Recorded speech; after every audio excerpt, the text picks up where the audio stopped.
Thank you, Kritika. Good evening, everyone. So, this is a quarter where sustained growth momentum in cloud and cybersecurity practices and emerging markets helped us deliver really strong results in seasonally weak Q3.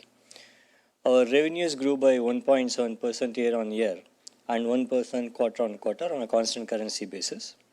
Our rupee revenue grew by 4% to reach 60,583 crores. Our continued focus on operational excellence helped us achieve an operating margin of 25%, which represents a sequential margin expansion of 75 bips. This translates to 15,155 crores of operating profit. Our net profit for the quarter has come in at 19.4%, translating to 11,735 crores.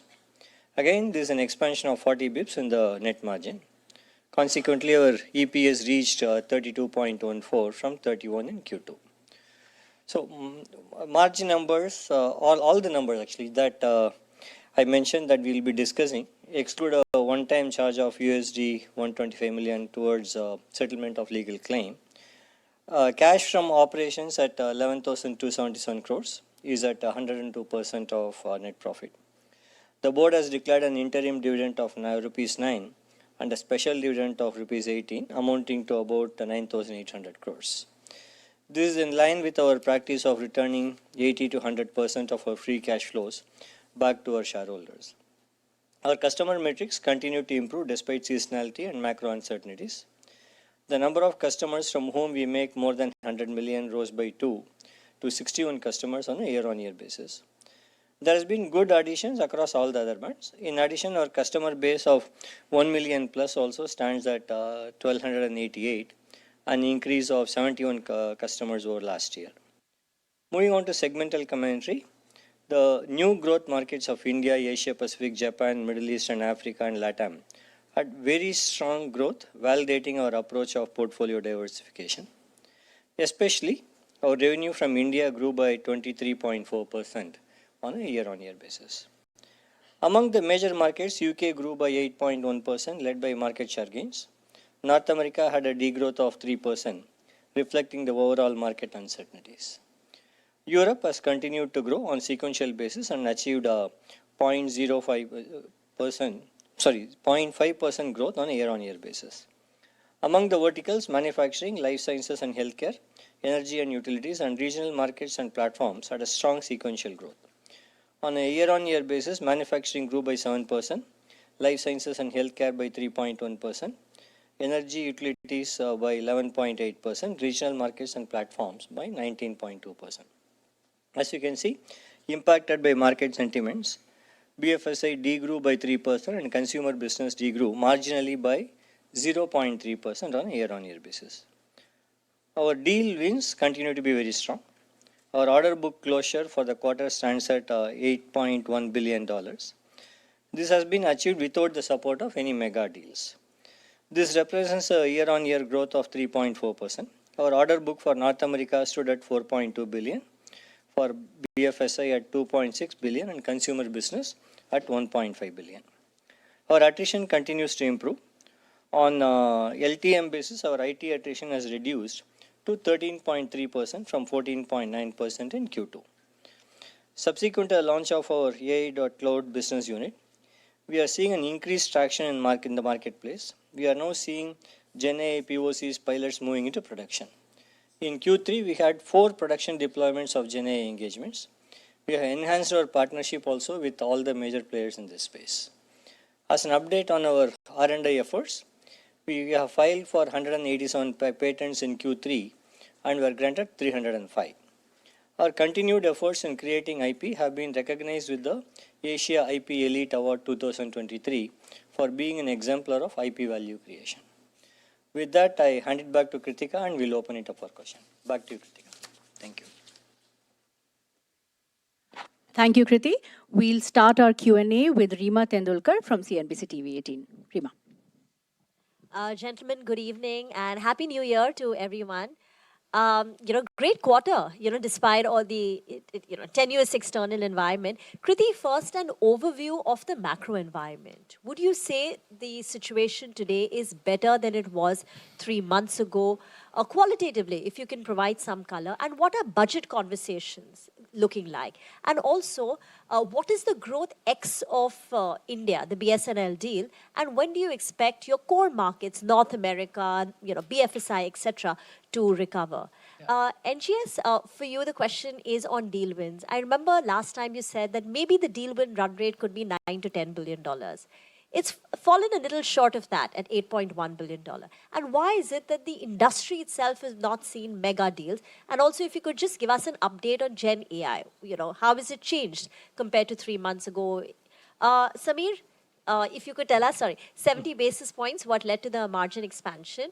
And 3 quarters back, you had a target of hitting 25% as exit margins. You've done it this quarter. So what could exit margins for FY24 look like? And Milind, for you on attrition, it's in the comfort range now. So do you see it trending lower? Is that trend continuing? And even on moderation, why is your employee headcount moderated? Thank you. Thanks, Kritika, and Happy New Year to everyone. I think still we are not in a position to call whether these macro, from our perspective, situations that hasn't changed much. There was a sense of optimism when the interest rates were not high, but it has not resulted in any ground level certainty or decisions being taken towards new investments. Maybe it will happen after some time. We'll get to know maybe as Q4 unfolds, but I think it's too early to call. We have not seen any ground change. On the budget question, we have we'll get to know, but also increasingly we find that there is a limit. We are placing far too much importance on budget because we feel that our clients take decision on a quarterly basis, and so it's more like a planning horizon on what they intend to do. But most of our clients have been very agile, looking at the market situation. They keep changing. So I will not read too much into, even if we get, we'll get no. Like it's not in a position to be calling out as it's growing or whatever. I would say it's probably more stable like last year. Yeah. And also on growth ex BSNL and your core markets. You have the number, Samir? We don't call that number out in terms of client-specific numbers, excluding that. Ex of India then, which is up 23, 20%. Is that a number we should look at because it's popped up a lot? You could do the maths in terms of... I think we can go into the details after. As I said, no, the sentiments have been same. So I don't think we are ready to say that it will recover by Q4 or by Q1. We will not call that out now. Yeah. I think, overall, the situation has not deteriorated from last quarter, right? Given all the things that we are all hearing from everybody, the fact that there is no deterioration itself is a very positive sign, right? Secondly, I think, with reference to the deal wins, I think fantastic, 8.1 billion in this market situation. We're very proud of our sales teams, our account teams. The fact that it has come without any mega deal support. It has been pretty broad-based, so we're really happy with the deal that we have secured.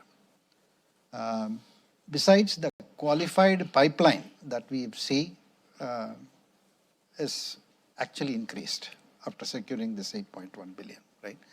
So there is a demand out there, and there's something that we have to go and capture it as it matures. So I would say that we are pretty happy where we are with respect to what we have accomplished in this quarter and how we see things emerge in the coming quarters. Right? I will not read too much into BFSI degrowth as well, right? Because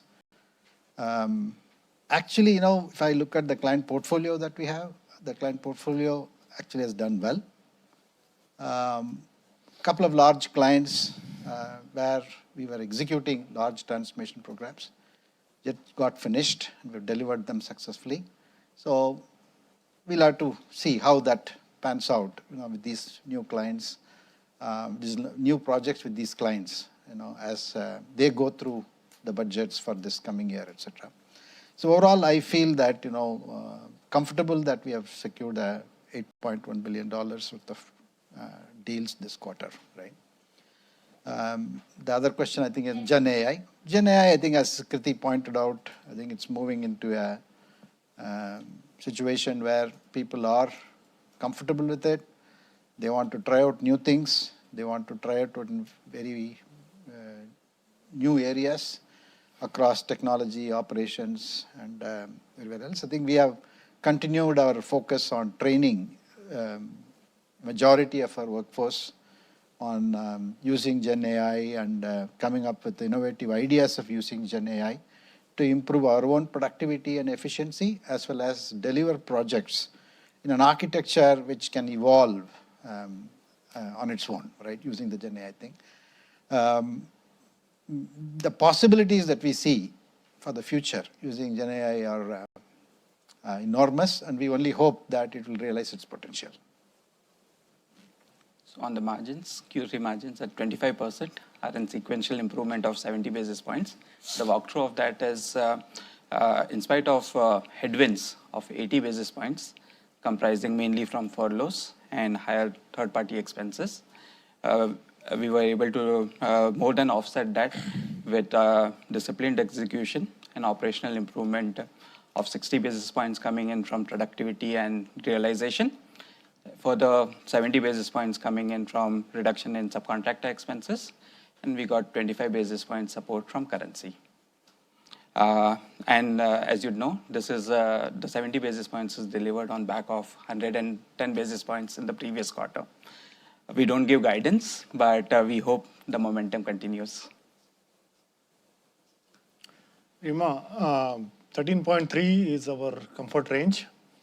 Very, very satisfying to see these numbers. Very proud of our entire TCS team to come together and drive this number down to our comfort range. Whether it will come down further, I expect it to come down further. With respect to your question on employee headcount moderating, the answer remains the same. Actually, what I've been saying all along, that we've made a significant investment and we've made so much of hiring in the past years. We are continuing to leverage that investment today and driving business that way, and not needing to hire more.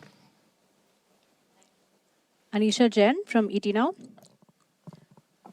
It's just a little easier if you ask your questions one by one. Easier to remember. Great, if you let me ask all my questions. 2 questions, Anisha, as always. Sure. So let me start with Krithi first. Last quarter when we met, you were talking about how the deal ramp downs have been there in the sense that they weren't ramping up to that pace. Has that changed now in terms of the client billings? Has that normalized? And about North America, NGS said that he's saying that no bad news is good news. But are you a bit disappointed that North America is not recovering? Because, I mean, the commentary from Fed and the businesses have improved, but the sentiment clearly has not. What's your assumption of the timeline there? I'll wait by and then ask rest of the questions later. Okay. First on, see what we talked about last quarter also is clients continue to reprioritize all the ongoing programs. And there is because of the market sentiments, the return on investment expectations are higher. So whatever doesn't meet those expectations, those projects get passed. And I don't think there is any major change in that because, as I said, there's no major change in the sentiment, like at least there's no on the ground. And am I disappointed? Yes, like we definitely want to grow, like we want to grow faster. And we expect that at least in our deal wins are good, as NG has pointed out. We are winning deals. So we're hoping the medium to long term it will recover. Okay, point taken. NG, so are you hinting at $9 to $11 billion going forward in quarterly TCV or 8 to 10? And this year, of course, the double-digit growth is difficult, but are you ruling it out for FY25 as well? Because at least the base is a bit more favorable. And if the pickup does happen, you see a realistic potential of double-digit growth in FY25? our goal is to go and win every opportunity that comes our way. So I don't want to put a number now, 8.1 Realistically or saying, 5.7 of course, everybody wants to do and the best, but 10.2, right? realistically speaking, Yeah. what do you? I think it's good. As I said, we are extremely happy with the performance of our sales team. And 8.1 billion is in this quarter especially, it's a great performance. The qualified pipeline looks good. And this quarter, there's no mega deals, which means that mega deals are still maturing, right? So I think we are happy where we are. And I think, wait to hear from us more, right? Any word in terms of double-digit growth possibility in FY25? I mean, as I said, look, this business, opportunity is there, demand is there. There will be constraints like what we are facing today, and there are uncertainties. So we have to weigh in all of this, and then see whether we can improve our market share in this kind of situation. I think we are happy that we are increasing our market share wherever it presents ourselves. And overall, compared to last quarter to this quarter, I think in select areas we have improved our market share. Our focus is going to be increasing our market share in this kind of conditions and participate in all the big, large transformation projects. Win them, as well as whatever we have won them, see how we can accelerate, using technologies like Gen AI. If I can deliver it in 3 years rather than 4 years, then that will be Christmas, right? Okay, waiting for that Christmas. Yeah. But Samir, the question to you, the margins have improved quite a bit despite the headwinds. It's at what, 7-quarter high, if I have it right. Going forward, what are the more levers available for you to grow it further? And the risks are more skewed to upside or downside? Because you're very close to that guiding beacon of 26, 28 now. Okay. So, yes, margins are at a 7-quarter high, and we remain focused on disciplined execution and driving operational excellence. The levers remain productivity, utilization, as well as realization, which we have called out and driven through the quarters. That's what has delivered. Depending on the demand environment, you could squeeze or not on the subcontractor cost as well. And from a long-term perspective, pricing does remain a lever. So with all of it, we are committed to our guiding beacon. Okay, so good to hear that pricing is a lever and not a pressure point. So you're gaining market share and maintaining your pricing at that. But the question to you, Milind, the headcount decline really continues. Another 5,600 headcount decline this time around. Is this the run rate we should expect in near future? And by near future, I mean the next couple of quarters. The kind of bench strength that you have, should we expect this decline to be normal? I won't be surprised if that happens, but that doesn't mean that we are continuing to hire. We hired a good number of trainees, good number of people from the market, and even in this quarter, so we will continue to hire, but, depending on the overall situation and including our own investment we made, we continue to rip off on that investment and, drive efficiency, as Samir said. And as a result, if the headcounts becomes negative as a result, then so be it. Sure. Thanks. I'll hand it over to others for the questions as well. Thank you so much. Dipangana.